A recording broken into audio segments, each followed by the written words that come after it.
Hello everyone, good day sir. So today I will explain how religion and globalization are different, how they sometimes clash, and how they affect people's values and daily lives. So let's start from the religion.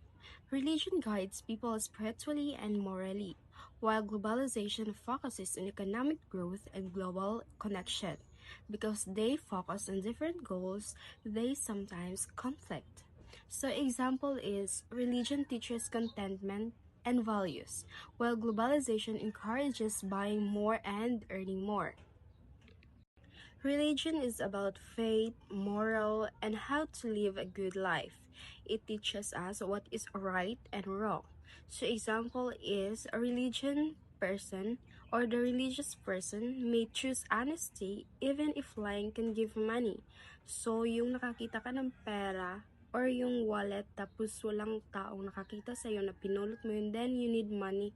So instead of aangkinin mo yun, as a religious person, you have to bring it back to the owner or sa mga tao na pwedeng makuha ng owner kung saan niya makukuha yung wallet niya. Then, globalization is about connecting the world through business, technology, and communication. Example is using international brands like McDonald's, Shopee, or TikTok, and that shows globalization.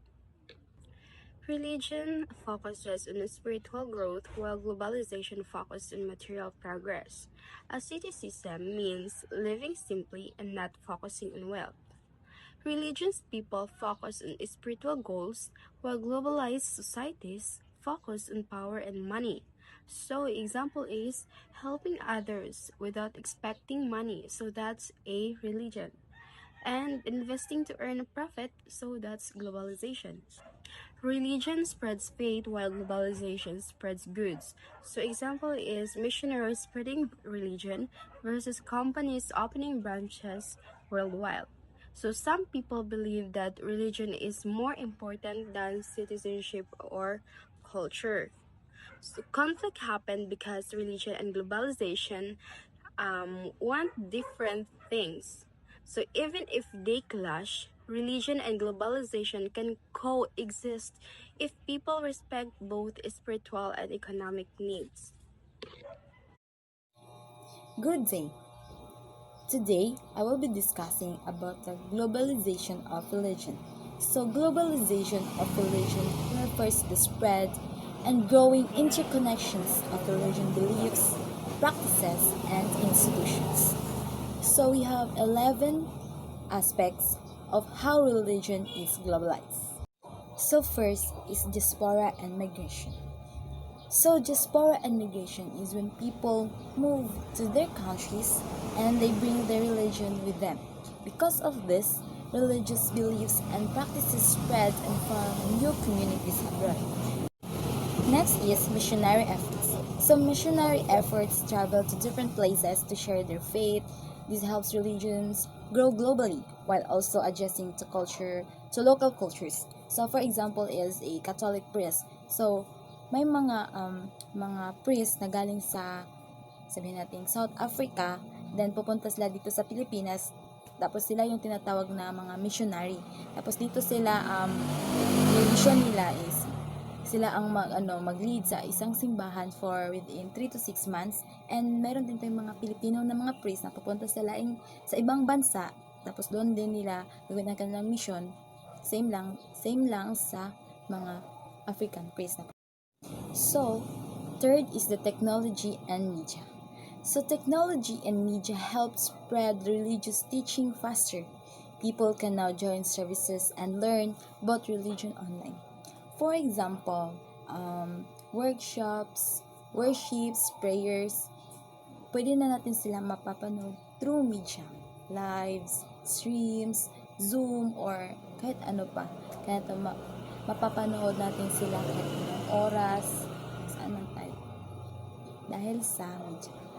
Pilgrimage and tourism. So, religious pilgrimage gather believers from many countries. These events create shared spiritual experiences and cultural exchange. So, for example, is the devotees travel to holy places. like Mecca or the Vatican for the pilgrimage. So they gather there for the prayer, the worship they do, or something for their religion. So the fifth is the interfaith dialogue. Globalization helped different religions talk and work together.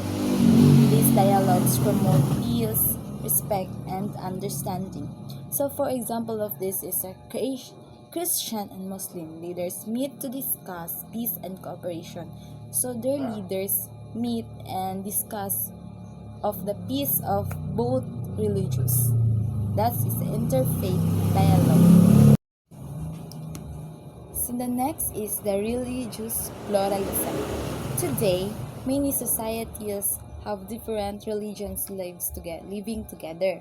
This encourages tolerance and respect for religious freedom. For example, is a city has churches, mosques, and temples existing in the same area. Like here in Davao.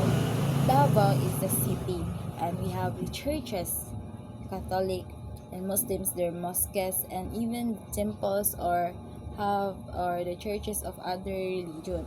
So that is the religious pluralism. Next is religious syncretism. So when religions interact, some beliefs and practices mix.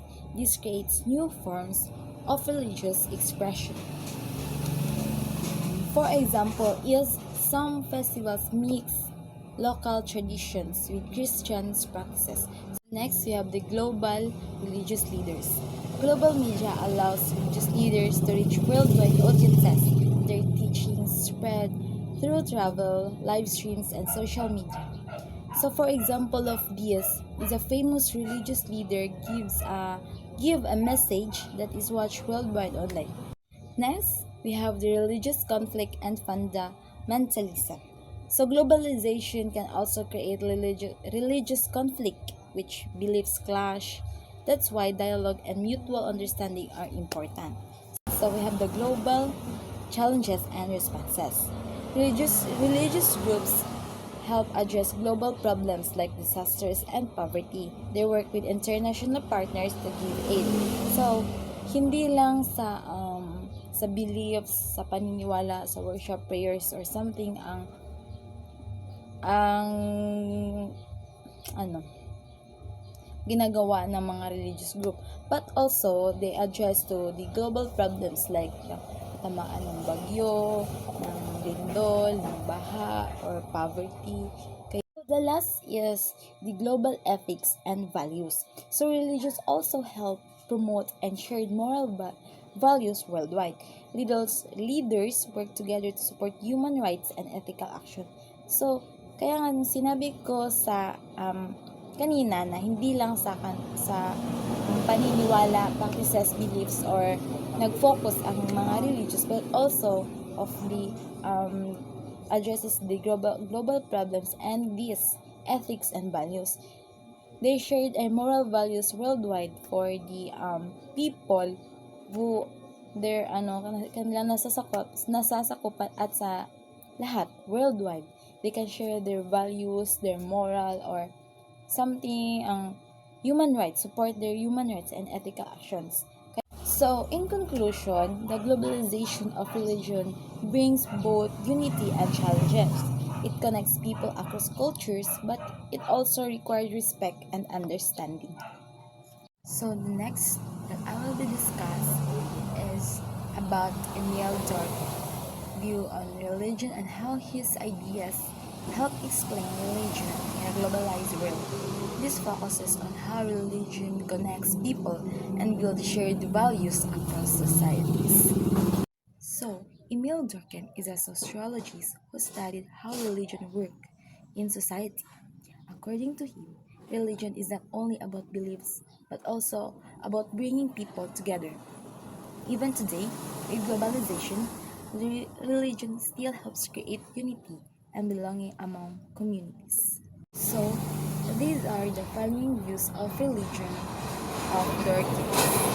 First is globalization and collective consciousness. Durkheim said religion creates collective consciousness or shared beliefs and values. In a globalized world, people from different cultures can still find common ground through religion, which helps unite groups and guide behavior. The second one is a globalized religions networks.